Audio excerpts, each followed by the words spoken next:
যে টেবিলে বসে বঙ্গবন্ধু মন্ত্রী পরিষদের বৈঠক করতেন সেই টেবিলে বসেই প্রতিরক্ষা মন্ত্রণালয়ের কর্মকর্তাদের সঙ্গে সভা করলেন তার মেয়ে প্রধানমন্ত্রী শেখ হাসিনা। এ সময় কর্মকর্তাদের উদ্দেশ্যে তিনি বলেন, যত বাধাই আসুক তা মোকাবিলা করে এগিয়ে যেতে হবে। ঢাকা সেনানিবাসে মাঝে মাঝে অফিস করলেও গণভবন লাগোয়া প্রতিরক্ষা মন্ত্রণালয়ের এই কার্যালয়ে প্রায় ১৬ বছর পর অফিস করলেন প্রধানমন্ত্রী শেখ হাসিনা। মুক্তিযুদ্ধের পর দেশে ফিরে বঙ্গবন্ধু সরকার প্রধানের দপ্তর হিসেবে ব্যবহার করতেন কার্যালয়টি। এই সম্মেলন কক্ষে শেখ হাসিনা যে টেবিলে বসে বৈঠক করলেন সেখানে ১৯৭২ সালের ১২ জানুয়ারির পর অনেকবার মন্ত্রিপরিষদ বৈঠক করেছেন বঙ্গবন্ধু শেখ মুজিবুর রহমান।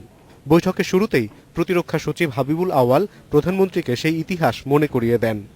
প্রধানমন্ত্রী হিসেবে অসংখ্য ক্যাবিনেট সভা এই কক্ষে বসে অনুষ্ঠান করেছিলেন। সেই দিক থেকে এই কক্ষের একটি ঐতিহাসিক মর্যাদা, তাৎপর্য, গুরুত্ব রয়েছে। আজকে আপনি সেখানে উপস্থিত হয়েছেন। বৈঠকে জাতির পিতার প্রতি শ্রদ্ধা জানিয়ে কর্মকর্তাদের দিক নির্দেশনা দেন প্রধানমন্ত্রী। তিনি বলেন, বাংলাদেশ কারো স্বাধীনতায় হস্তক্ষেপ করতে চায় না, কিন্তু কেউ যদি দেশের স্বাধীনতা সার্বভৌমত্বের উপর আক্রমণ করে তবে তা প্রতিহত করার ক্ষমতা থাকতে হবে। যত বাধাই আসুক আমরা তা অতিক্রম করতে পারবো। আমরা যেমন প্রাকৃতিক দুর্যোগের সাথে মোকাবেলা করে চলি, মানুষ সৃষ্ট দুর্যোগও আমরা মোকাবেলা করতে পারি। আর যে কোনো পরিস্থিতি মোকাবেলা করে বাংলাদেশ সামনের দিকে এগিয়ে যাবে, বিশ্বে বাংলাদেশ মাথা উঁচু করে চলবে।